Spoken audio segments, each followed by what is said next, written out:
And good afternoon, and welcome to yet another episode of Territories Talk.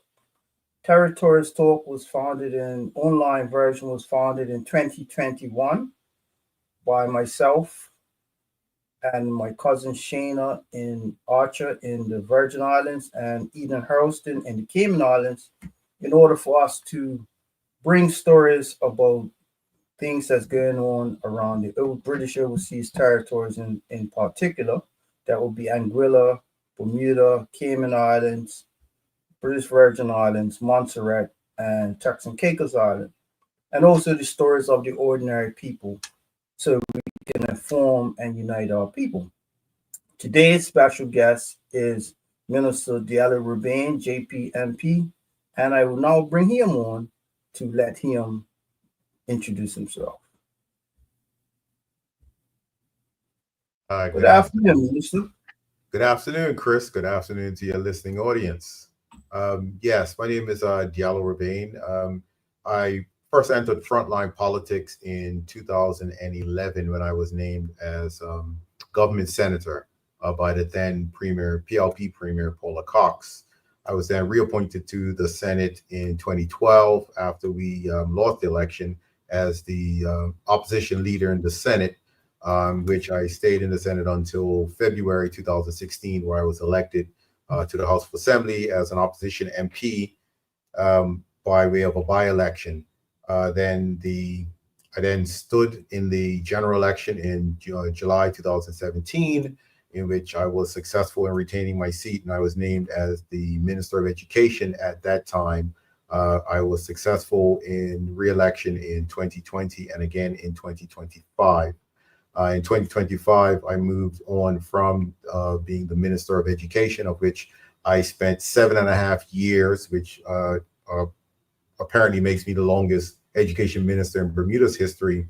And I've moved on to the Ministry for the Cabinet Office and Digital Innovation, where under my remit, I have the Department of Planning, Post Office, Information, Digital Technology, the Digital Transformation, Parliamentary Registrar, Libraries and Archives, OPMP, and HR, or better known as DEOD, within the government department. I also have under my remit the PADI office and the PIPA office as well. So while I've gone from a larger Ministry of Education, which only had two departments, libraries and the Department of Education, a smaller ministry, but a lot more departments that take up a lot more of my time.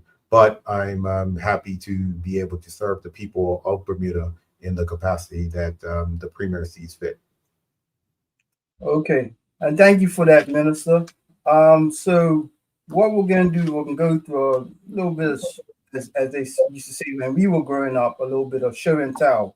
We'll go through a few of your departments, some pictures, and then you can give a little verbal explanation because, politicians are used to being said that we like to talk too much, right?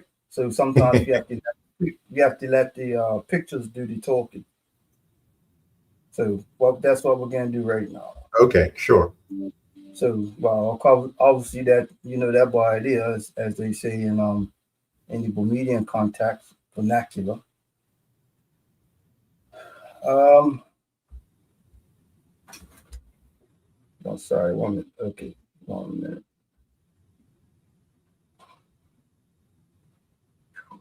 What is this? No, sorry. Hit the wrong button. Tell us about this picture, Minister. This one was a really significant picture for me. We reopened the youth library. It actually had been closed for renovations for what was supposed to be, as you know how renovations go, initially a couple of months, but extended to, I believe, was almost 10 months. And so this was a picture at when we just reopened the youth library. The young people you see in front there, in front of me, those are the young people that participate in the TABS program, which is the Teen Advisory Board for the Youth Library. And it's a volunteer program for our high school students And they go there and they help the library organize events for the children that's coming in, and various events at not just this library, but the senior library as well. And so it's a great way to earn the public service hours that all of our high schoolers are required to earn, and middle schoolers are required to earn in order for them to pass through the various levels that they go through. But it's also a way of learning leadership skills, learning how to work within teams, and it gives you an opportunity to give back to the community. So very proud of all of the, and it looks like it's all females from this picture that do participate in TABS, because it's a wonderful club that has been going on for as long as I've known the library to be there. And tell us about this one. The other remit that falls under me, and is probably the one that gets the most attention, or the one that I receive the most feedback from, that is the Department of Planning. The Department of Planning here in Bermuda controls the passage or the approval of building plans, and then it also handles the building product of inspection of the buildings going up. And so at the moment, we are in the process of working through some of the challenges that we do have with the length of time it takes for plans to be approved and building permits to be issued, as well as how looking at streamlining ways of how we approve plans, how we issue permits, how we do inspections on sites, and all the like. And so those are the things that probably have one of the most top priorities in the work that I'm doing now, is discussing how we're going to move through with these things. We do have coming up in the House of Assembly on Friday, next time we sit, I'll be passing an amendment to the Building Act, which will allow us to enact what we call regulations faster and much more efficiently, so we can change the way we do things much quicker than what we had previously had to go through previously in changing legislation. So this will allow the minister to draft regulations and put them in place without having to go through the process of having it approved through Parliament. There's still Parliament oversight, because I still have to bring these regulations to Parliament. But previously, they couldn't go into effect until Parliament had an opportunity to view them and vote on those regulations. So you can understand, especially with us going out for entire summer, typically we would be out from August, September, and October in normal circumstances. And so you can imagine, if there was something that really needed to be done and a small tweak was necessary, it would not be able to be done in a timely fashion. So this amendment will allow us to make those types of changes very quickly. So you said you're going to pass, but don't you need the you need from a legislative point of view, there is no minister Parliament just pass something on the end. You're right. I'll be seeking approval of the legislature to approve the amendment. That's what I will be doing next Friday. Okay. And have you had conversations with your backbench? Yes. I do like, this is one thing that anything that comes through the cabinet for approval, it's discussed at the next sitting of our caucus, and how that's how we do things. And so I had a opportunity to explain the purpose of this particular amendment and what it would enable us to do, and answer the various questions at that time. Previous to me bringing this, I did bring a ministerial statement that talked about the streamlining processes, and it spoke to this particular amendment and how it will help us to help streamline some of the things that we're trying to do in planning. And you've had a conversation with the His Majesty's loyal opposition? I will say I have not. I will, once I have the brief reached out. Typically, what I expect is, if there is anything about an amendment or a piece of legislation that's brought to the House, I know for myself as the minister, not only have I reached out, I encourage questions to be asked. Do they understand really what's going on? So we can try and kind of head off some of those questions at the pass before we get to the point of debating.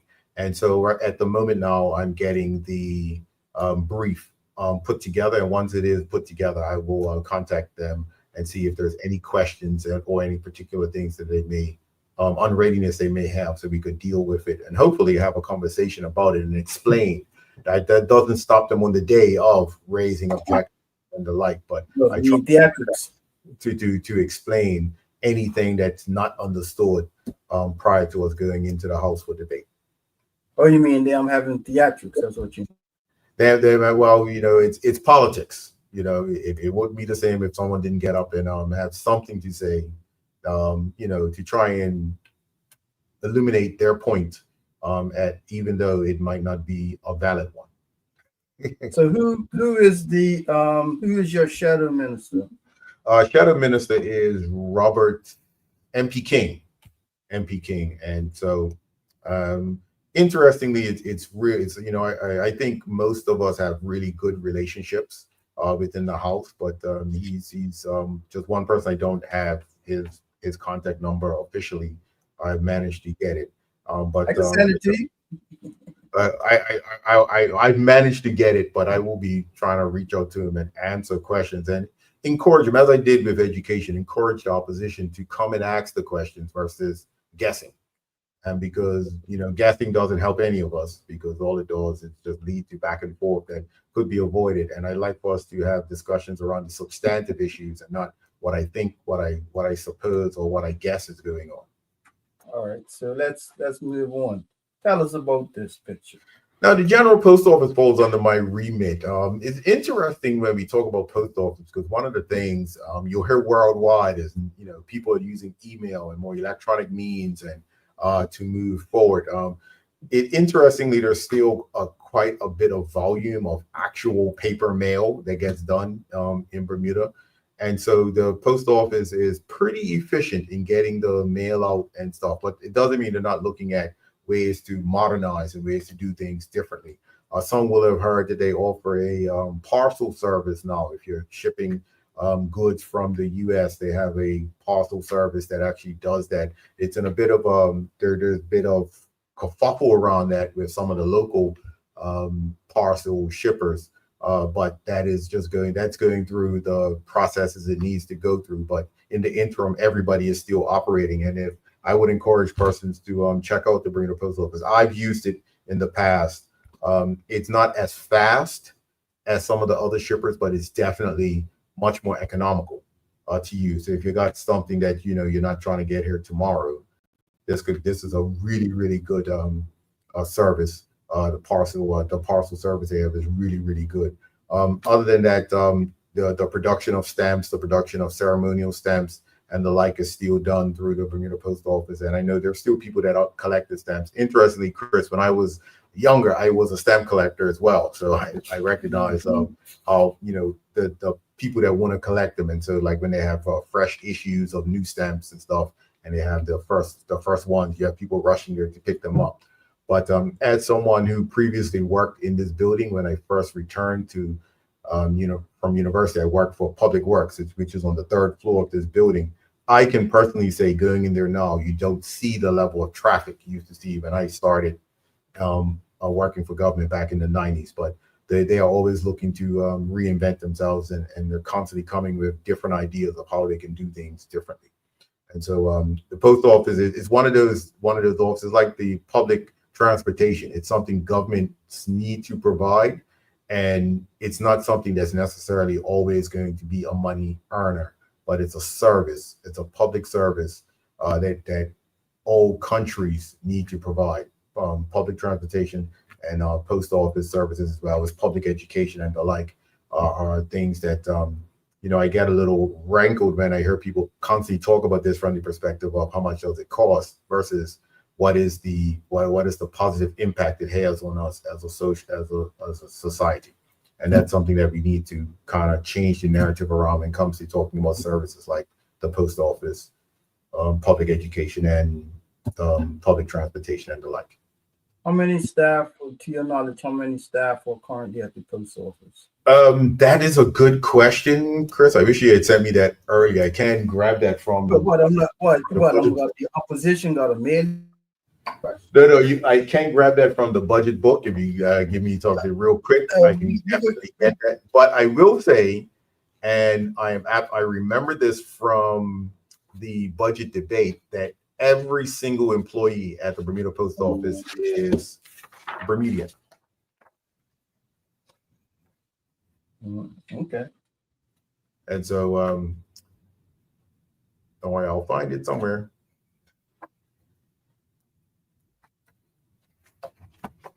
There we go, privacy center somewhere, Chris. But you can go into the next question. I can still look for that. Next slide. Tell us about this. This would fall on there. We talked about this a little bit about it earlier about the buildings and the actual building inspection process that has to take place. So when buildings are being built, the Department of Planning is responsible for inspecting and making sure it's built to the standards that our building code requires our buildings to be built. And so I know this is going all over the Caribbean. I will say that our buildings are built to withstand up to a Category 5 hurricane. And that's a requirement for all structures that are built in Bermuda. And that's probably one of the saving graces of when we do get brushed by a hurricane and even direct hits, which don't occur that often. The damage to our buildings is often quite minimal. We'll have more foliage and trees and different things coming down, but buildings tend to remain intact. In fact, you heard me talk about the amendment that we are going to be debating next week, Friday, on the 11th. And part of that amendment is to introduce some streamlining to the building permit and the building inspection process. And we'll be looking to bring out what we call competent person scheme. What a competent person scheme is and it's beginning with smaller works. It's persons that are certified in various trades would be trusted to provide the inspection on those works that they're doing and provide the necessary paperwork directly to the Department of Planning. The buildings and the building work would still have what we would call more random inspections and the like. But instead of someone coming on, instead of you, and Chris, you've been a builder, you say you fix something up and you're like, okay, I got to wait for the inspector to come. And, the inspector gets sick and he doesn't make it. And then that kind of delays your construction project. That could delay your construction project. And so what we're looking at is if these guys or girls, whoever's the workmen, are qualified, certified workmen, they should be able to inspect and provide the necessary paperwork to say this has been done to the standard it needs to be done to, and move along with the work. And we're hoping that helps to speed up some of the backlog that we find, especially with inspections. Okay. And how many planning inspectors do we currently have in Bermuda? I want to say it's maybe three or four. Okay. It's not a lot. All right. So to your next thing that's on your head. The Parliamentary Registrar, the one that seems to get a lot of discussion here lately. Parliamentary Registrar is the office that handles all of our elections here in Bermuda. We most recently had an election in February, a general election, and one of the things that was spoken about that particular election was the lack of absentee balloting for students who might be off island studying. And so that is something that is being looked into along with a list of other parliamentary reform. So it's not just the absentee balloting, which is the only one that people do talk about. We're also looking at what it looks like to, do we have the right? Is our legislature right sized? And so we'll be taking a lot of discussion and talk about that particular one. Things like how we operate our elections. This particular election, we had quite a few independents that ran, and that's something that hadn't happened before. And so processes and things were kind of being done on the fly to accommodate that. And we recognize that, independents are here to stay. So that's something we really need to look at and how that's going to work in terms of having the various elections. And so different things like that. Financing, election financing is another one that we definitely want to look at. There's been some calls to, should the Senate be appointed? Should it be elected? So these are some open-ended questions that we want to put out there to the public in general and see what is their feedback before we move forward with that. The absentee balloting one is probably the easiest out of all of those to solve, because I do know there are persons who are fully against some of the things that are being mentioned, and some people are certainly for some of the things that are being mentioned. But at the moment, I must stress, it's just ideas that we do need to have a better understanding of how we're moving forward with that. Okay, because one of the before you, there's another piece of legislation that will be debated, an amendment for the Parliamentary Act that will be debated next week, Friday, and that is to give the Parliamentary Registrar the opportunity to more flexibility when it comes to hiring staff. What we do have is we do recognize that there is some teething issues when it comes to staff hiring within government, and outside of the deputy parliamentary registrar, I believe everybody there is a temporary staff or the like, because recruitment has taken quite a bit of time, and so this amendment will ratify something that has been in place in many other departments for the last couple of years, and this will give the parliamentary registrar the opportunity to staff up their shop. Yeah, because one of the I mean, I was the opposition. The job is to, by nature of the name, the job is to oppose, right? Mm-hmm. And one of the issues I take with the opposition is, at some point, they were actually, during the by-election, October 2024, they were actually attacking the integrity of the parliamentary, not just the parliamentary registrar office, but the parliamentary registrar, saying that the parliamentary registrar should move the poll in place. The parliamentary registrar shouldn't allow this. And I took great offense, not because of the opposition, right? But there has been zero record, zero proof, right, of there ever be any parliamentary staff that have acted untoward, or stealing ballots, or not allowing people to vote, or any of these things that you hear about in some countries, right? Right. And the opposition, they just made themselves look like complete, well, you know what they want to see. But it's like you're attacking the same people that a few months later, you have to go to them because we're now in a general election. And it was, it's unnecessary. So I personally want to, I've worked with the parliamentary registrar in many ways, taking registration forms, working at by-elections, and the staff at during polling are actually, I won't say the volunteers, but they are regular Bermudians who are working temporarily as polling agents. So how are you now attacking the same people, right? That 2 weeks later, 2 weeks ago, you were knocking on the door seeking the vote, right? So I just want to take a moment to thank the parliamentary registrar, Ms. Tanea Woolrich, the deputy registrar, Mr. Mike Smith. I think he's retired. He might have retired. No, he's not retired yet. Okay, and others in that office for all the work they do, because it's thankless work. I mean, they're getting paid, yes, but it's thankless work, because whoever doesn't win is going to say, oh, well, it was a parliamentary registrar, why we didn't lose. So once I got 500 votes, you got 200 votes, and this parliamentary registrar's fault. That is actually you going on and talking to people and getting them to vote for you. That's the fault. It's your fault. But Chris, I completely agree with you. I do have one correction for you, because and she will tell you her name is Tanea Woolrich. Okay. And she's very sensitive. She makes it very clear to me every time that we do meet. But if you do, and I do agree with Chris, if you ever have an opportunity to meet with Ms. Woolrich, you'll find her integrity is above reproach. And the parliamentary registrar's office, it's interesting because it falls under this ministry, but it operates independent of government, and it answers to the governor.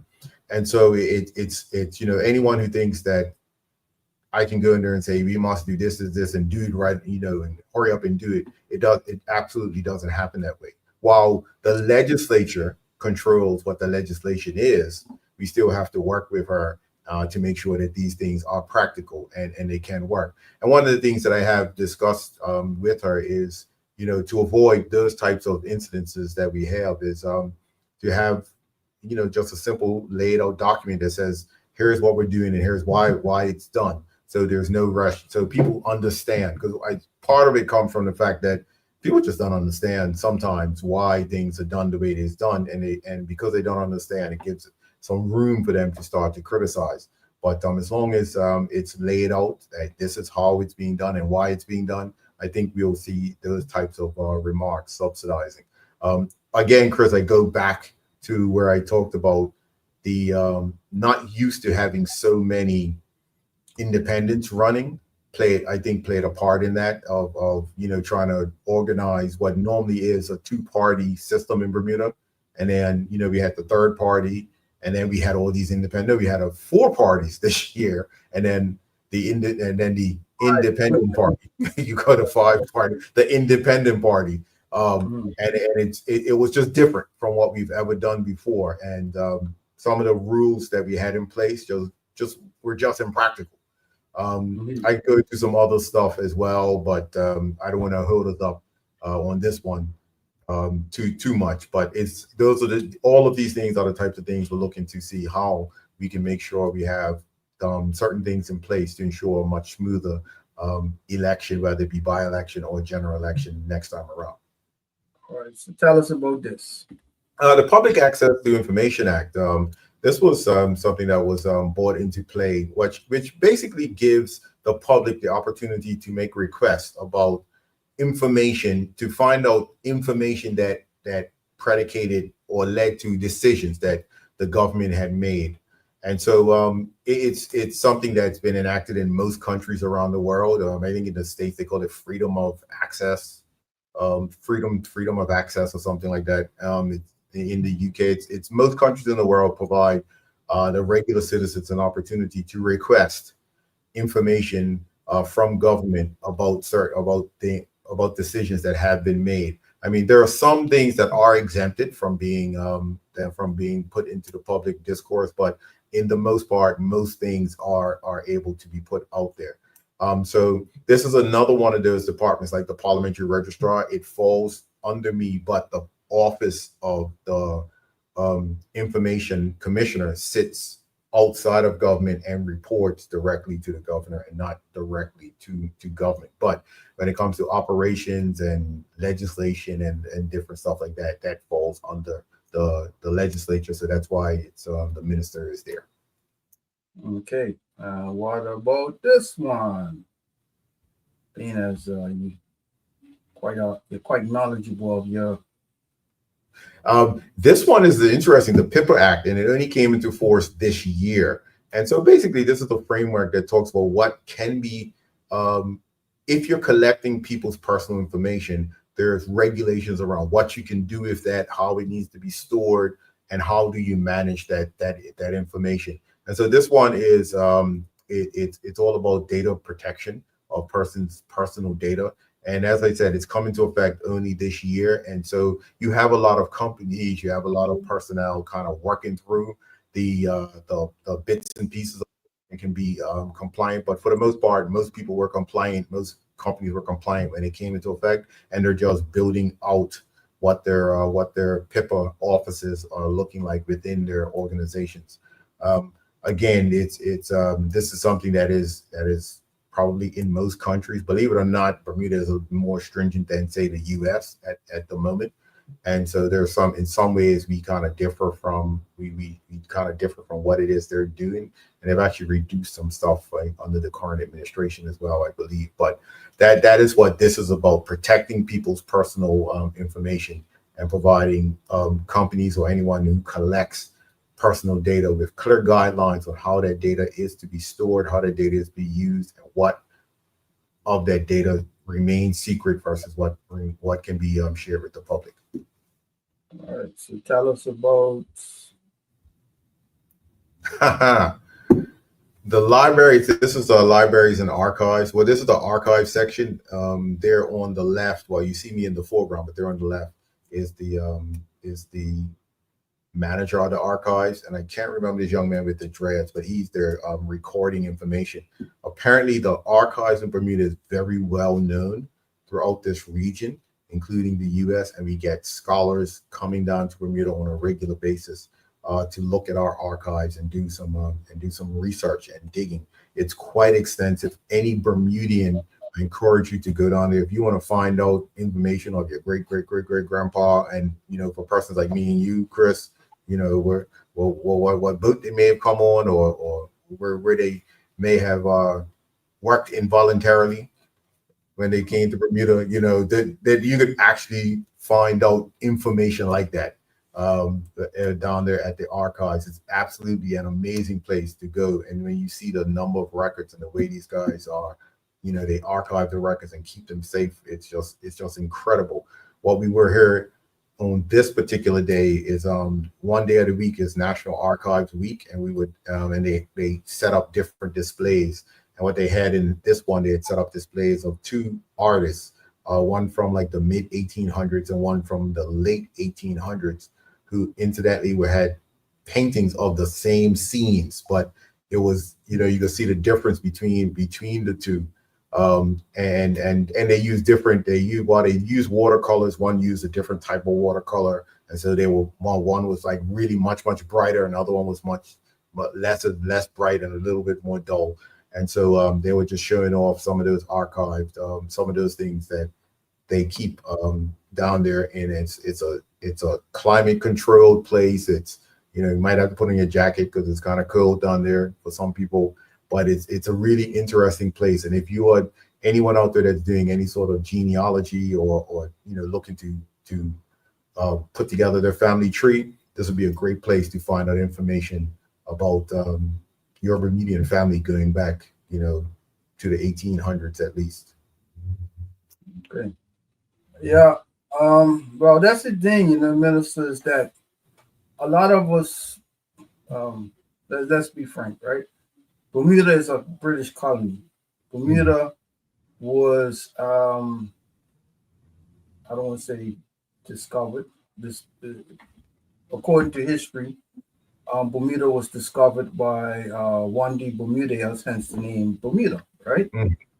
That was 1509, 15 something, sorry, my apologies. And then subsequent to that, the English, Sir George Somers, got shipwrecked in Bermuda. Yeah. They crashed into Bermuda and then claimed it. Right. Well, hey, nobody heard, might as well take it, right? And by 1616 is when they said, "Hey, there's a lot of work to be done. I think we should bring people in to do this work, right?" And I say all that to say is that what doesn't get to enough is that where from whence we came, because a lot of, yes, we were enslaved. We was a slave colony, right? But what is a misconception or not commonly known is that the majority of people, enslaved persons who were brought to Bermuda, were not actually directly from Africa, right? Because think about it, in sailing contacts, a boat leaving from Bermuda would take a few weeks to a month to months to cross the Atlantic Ocean. You got all this potentially treacherous weather, so on and so forth. And, logistically it didn't make sense. But what did make sense is that from Bermuda to other Caribbean islands took 7 to 10 days, depending on the weather, right? So the majority of enslaved persons in Bermuda were brought here originally from the Caribbean. Yes. And these are the things that if you go into the archives, you would see, as you said, the ship that your great grandparent came on involuntarily, right? And these are the things that Bermudians need to research. Now, mind you, they looked at black people as as cargo, right? So it was like 20 Negroes, 1 female, one one male, one child. So you don't really actually have the name, right? The names, we were given the names of whoever. Sorry, you shouldn't say given. Whoever was the slave owner imposed their names upon Generally, that would be the case. Yeah. right. I have a question that came in from somebody from Puerto Rico. Puerto Rico. This one, do you know what measures are being taken to protect the archives against disaster fires? Well, I can answer that question. And like I said, if you go and visit, it is a self-contained unit that has all of the necessary fire protections and various things down there in the basement of the government administration building. It's a marvel to actually go down there and take a look and see how, and they very freely show you where all the stuff is archived, where they store it, and what it's protected by. So it definitely has its own protection measures in place in case there is something that goes on down there. Okay, thank you very much, Ms. Rosalind Famous from Puerto Rico. Okay, so let's go on to this one. Having so much fun with this show and tell. Digital transformation. What does digital transformation mean to people? So one of the remit of this particular, and this started before I became the minister of this particular ministry, is the digitization of government services. That is moving away from a paper-based, initially it's moving away from a paper-based service to something that can be all done digitally. And what the idea is to generally create what we call a one-stop shop. And so every citizen in Bermuda would, when they interact with the government, the dream is that they're able to log in, and they have their login, and from that login, they'll be able to access all government services as they need to. So if you need to license your car, if you need to request a new passport, if you need a new driver's license, you need to pay your land tax, pay your payroll tax, etc., and do all those types of things. The idea is that eventually you'll be able to do that from one location, and that'll be something addressed to you. So you, Chris, would have your own individual profile that you'd be able to add to if you wish, or not add to. I would have my own profile, and other people have their own profile. We're also modernizing how we operate within government as we strive to become a paperless entity throughout government. There are quite a few things. So if you look, we have a website called forms.gov.bm. And if you look on there, you'll see where we're starting to digitize the various forms. Right now, it's probably up to about 100, and I think the last time I checked, it was almost 130 forms have been digitized, where you're able to fill them in and get your requests in, versus going into the various department and writing something out and then handing it in and then hoping, I know for me, when I always got a form, the first thing I do is I check with the person, is this the correct email? Is this the correct address, et cetera, because I may take that away and not be able to read their handwriting later, right? Because of the way they write. But the ability to actually do that digitally is something that we're striving towards. We're also striving towards having certain things like apps put in place, and we're currently testing out some apps that'll go on your phone. So if you see a pothole in the ground, you're able to report that in real time from an app on your phone. If you see something that needs to be cleaned up, if you see something out there that the government needs to be informed of. So those are the types of things that we are working on now. One of the things that we have brought in place is the ability to pay for parking tickets online. There's no need for you to go into the government cashier or go into the building where you pay.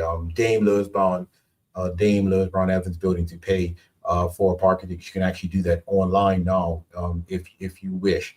And so those are the types of things we're trying to bring to our government services when we talk about digital transformation. It's a massive overhaul. It's a massive cultural shift that we're looking at, because there are people out there that just love paper.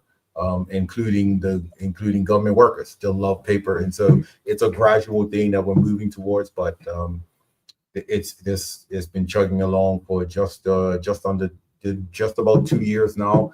And I see where we were to where we are now as coming in as the new minister, and I see where we want to be, and I'm very, very proud of what the team has been able to produce today. All right, so let me play devil's advocate or the opposition for a minute, right? The PLP has been in government for this month. This month will make 8 years, correct? Yes. And we have a premier and others who are very tech savvy. You're probably one of the most tech savvy ministers there, because that's how you went to school to study this stuff, right?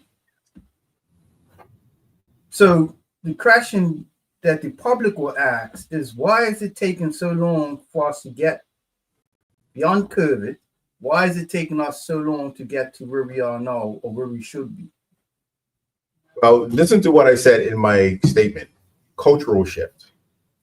and you can have all the technology in the world, but if the person who's using it, if the person you give it to doesn't want to use it or doesn't see the usefulness of it, then that's where we fall down. And it does take a while to really convert people, mostly when it comes to different technologies and such. And so there's a running joke around in my office, and I always say, we come up to a computer issue and I'm like, no, you do this is this. I was like, guys, we are digital innovation, that this is stuff that we should know.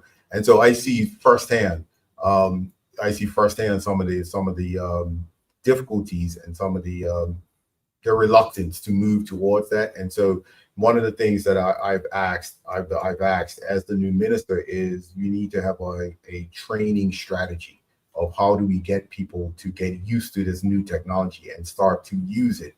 And so it starts within. We need to get our government departments utilizing this technology more and more before we can expect the public to do it. Because in some cases, the public is kind of further ahead than government itself.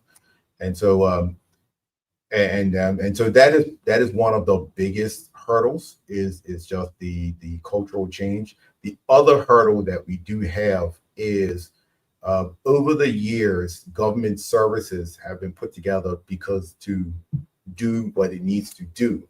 But what we're finding out now that we want to digitize, we may have one department that has always utilized this technology, and then that technology don't talk to another department, even though they both merge. And so they've been doing it paper-wise. And now we've got to figure out, okay, how do we undo these systems? And so in some cases, massive systems, so we can move forward. I remember we were talking about one incident where the database was on, and this is only for the techie nerds out there, the database was on a Microsoft Access database, and Microsoft Access, and that was the only thing, and this department was still using it. Microsoft Access, for those who are techie driven, Microsoft Access stopped being used like maybe 15 years ago. They phased it. They phased the program out altogether. But so now we're like, okay, how do we now convert that to something that's more modern? And you're finding these little pockets as you move along and start doing the work. So it's not that it is probably taking longer than what people would think, but it isn't that work isn't being done to move us towards that. And these guys are just tackling the hurdles as they come across them. All right, so as we start winding down, I go to one or two more pictures. You have also these folks. Yes, I'm quite proud of this program. When I first came here, I was told that IDT, which is Info and Digital Technology, which is the computer guys of government. They're the ones that do all of the computer work for the entire of government.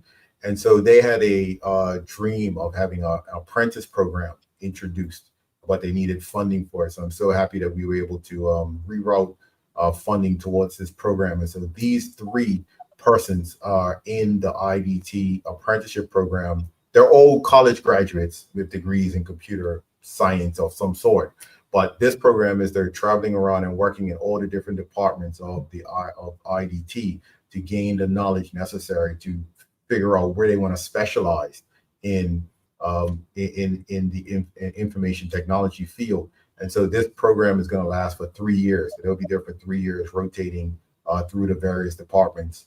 And this was the first time that I got an opportunity to meet them, and all 3 of them were so excited that government had decided to take that opportunity to give them the type of training that they probably wouldn't have gotten anywhere else. And so, and we're not doing this to actually retain them, because we're hoping to continuously put persons through, and hopefully they want to stay in government. But we do have our challenges once people gain those knowledges and tech and certifications. We do have trouble retaining them, because there's a shortage of these people throughout the world, and the salaries outside of government can be quite lucrative. And so that's something that we are definitely looking to see, how do we address the adjustments of salaries, so they may not match, but they need to be much more comparable. And we need to make government look as if it is the choice of the employer of choice. Another program that I'm working on, Chris, is the revised bursary program that runs through government, where we're looking to provide up to and this is in draft form now, but we're looking to provide scholarships for students who are close to graduating. So we would find, so if you're like 2 years away from graduating, we're looking to say, hey, government will pay your tuition and provide you with some room and board money. However, you must then commit to work for government for a minimum of 5 years. So we're looking to roll out those types of programs to attract some of our best and brightest to come and work for the government of Bermuda by providing those type of incentives. I know when I was in school, if someone came and said, listen, we'll give you $35,000 a year for your school, and all you got to do is work for us for 5 years, you're getting your when you think about it, you're getting your school paid for, and you're being guaranteed a job that'll gain you necessary experience that you can use in the future as we move forward. So those are another program that's currently being looked into, and we're looking to roll that out as soon as we can. We're just working through some of the logistics of how that. We definitely want to roll something like that out. All right, thank you. So as we start winding down, I'm going to pose a question to you. Most of us, well, the fact that we're virtual now, we're not in person.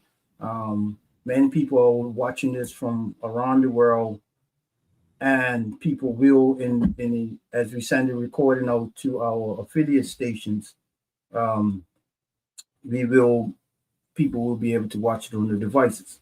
These are things unheard of when you and I were growing up, right? So the world and technology is advancing, but it's advancing to a stage where, as the reports will start to come in, that AI is not, we're not going back from AI. AI is moving forward.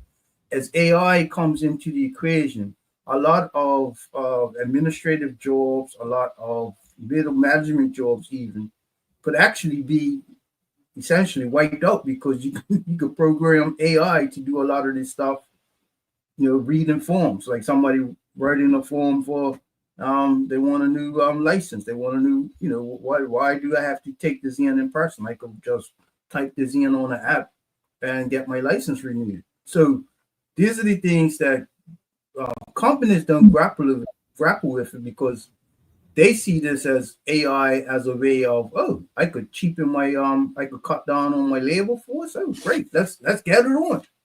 But for governments around the world, if you bring in AI, when you bring in AI, or as AI creeps in, what? You know what I mean? That's the question that we have to ask ourselves. I don't expect you to answer, but I'm just saying. I actually do have some somewhat answer to that. As the saying goes, Chris, AI is not going to take jobs. Persons using AI will take jobs, and so it is a technology that we must embrace. It's a technology that can help in moving our processes along. And so I look at it from this perspective of, especially in my case, I use AI almost on a regular basis. I look at it as a way of freeing myself up time so I can do other work that cannot be done on AI. And so what we need to do is retool our employee base and provide the opportunities for the retooling to say, okay, what you used to do can now be handled by this. You still actually operate it, but now you have time to do other things. And so let's talk about what those other things are. And so what we want to do is you want to give employees opportunities to explore and have the exposure to artificial intelligence and the way it does operate. But you also want to let them know we want to give them opportunities to say, how is this going to make your life better? How's it going to make you operate more efficiently? I'll give you an example, Chris. I went to the Bermuda College to see their intro to artificial intelligence course, and they were doing a graduation, and not the graduation, they were winding down. And so the students, and these were all working adults, were actually showing their projects that they were working on.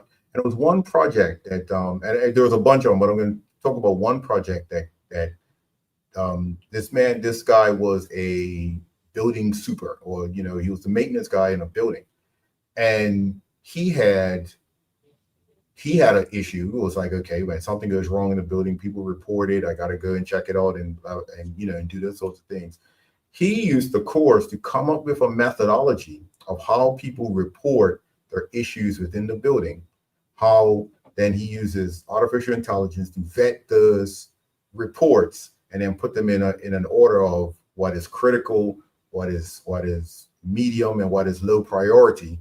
And it'll automatically generate lists for him to actually go and do the work. So now for him, AI has helped him to address issues within his building much faster than what he would have done before. So it didn't take away from his job, because he still has to do the job, but it took away a part of the job that prevented him from doing something else much more faster, much more efficient. And so that's where we talk about utilizing the power of these resources. Is how do you use it to do things fast? How do you use it to do things easier, and allow your life to be easier? I know another example where someone their job was to look through various articles on a regular basis until they were showing, hey, you can actually set up a bot to go and search all that stuff and then dump it into you, and then you can you can put it all together. And what happens is now the reports that they're producing are much more comprehensive than what they were producing before. So it's one of those times where, yes, they still produce the reports, they still have to go and get this information, but they realized they were missing a bunch of stuff because they were having to do it all manually. So I understand what you're saying about, there's possibilities of it replacing processes that persons would normally have done. But I also look at it from the perspective of using those processes to improve the work that you are not using AI to do, and do that at a much higher and more accurate level. Chris, before you kick me off, I wanted to let you know that there are 125 persons working in the post office. Okay. Well, Minister, I want to thank you. Can you hear me? Yes, I said all Bermudian. Okay. Thank you for that answer. 125 Bermudians working in post office. I want to thank you for taking this time out of your day to educate the people of not just Bermuda, but around the region, because, as you know, Territories Talk airs in Cayman Islands through Cayman Mall Road, in Montserrat through ZJB Radio, in the Virgin Islands, that's the British and U.S. Virgin Islands, via radio, in the Turks and Caicos Island via Radio Turks and Caicos Island. So I say that to say is that Bermuda is far north of, technically we're not even in the Caribbean, right? But we are of the Caribbean region.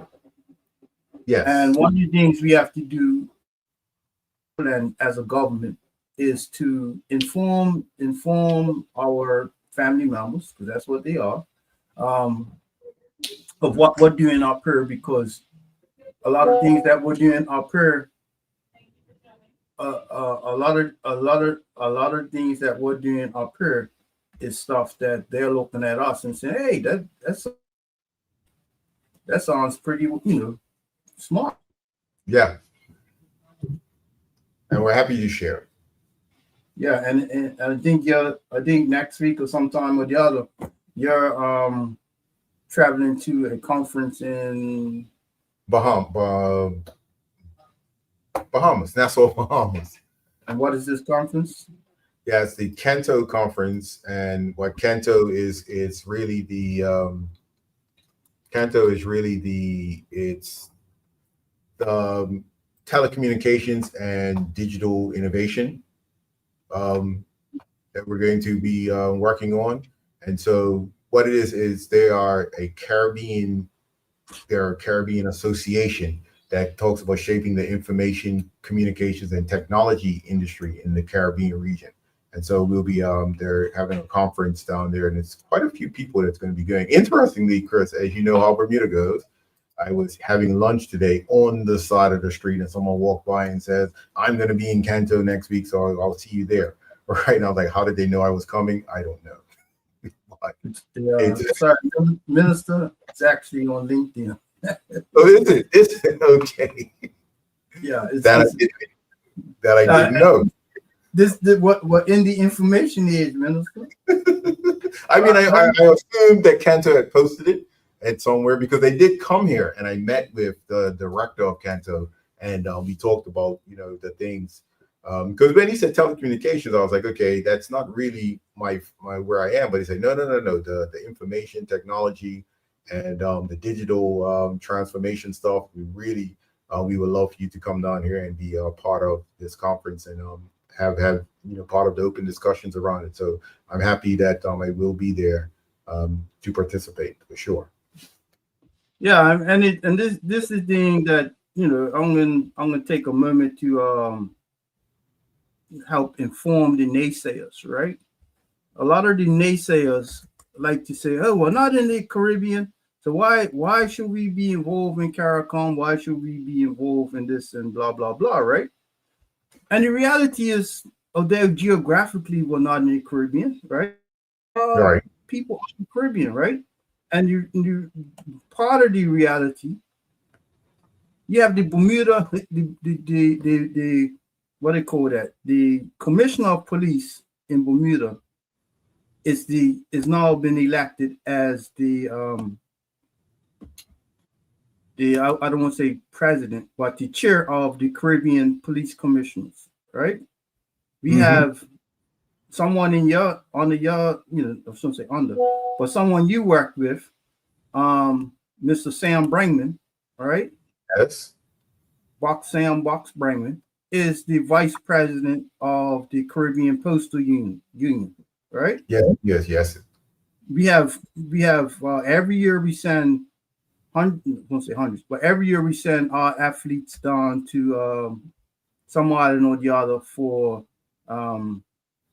Carifta. I could go on and on. Right now, we have ministers going to other islands to get exchange of information, best to do things, right? I could go on and on, but the point I want to get to the people, right, to the naysayers, right? We're closer to the Caribbean than we are to England, right? But they have no problem with us saying we're English, which clearly you and I are not English, right? Right. They have no problem with that, but they have a problem with us saying we're part of the Caribbean, right? So there you go, Minister. That's all people know. Okay. So, I must visit the LinkedIn page. That's for sure. I want to give a shout out to my co-host, Shanna Smith Archer in the beautiful Virgin Islands, and Speaker Shirley Osborne of Montserrat. I want to give a special shout out to Cayman Mall Road, who is now have their own television station, online television station, let me be clear. And Sandy, pioneer of Cayman Mall Road. Territories Talk is seen in Cayman Islands. Not you and I, what we're doing now, some next week or sometime people in cable lines be calling and say, "Hey, I saw you on TV," right? It's heard on Radio Turks and Caicos Island. It's heard on CBN, CBN Radio in the Virgin Islands, on Channel 82 in Bermuda. So I want to give a shout out to Lemire Woods, who has had his passed on his law degree. So I say that to say that we have to keep informing and uniting the people of overseas territories. So thank you, Mr. Minister. Have a great day. Thank you, Chris, for having me on here, and thank you for your audience for listening to me. And I look forward to meeting some, hopefully, people. If you see me in Nassau, please come up and say hello. All right. As we say in the PLP, all the way, PLP.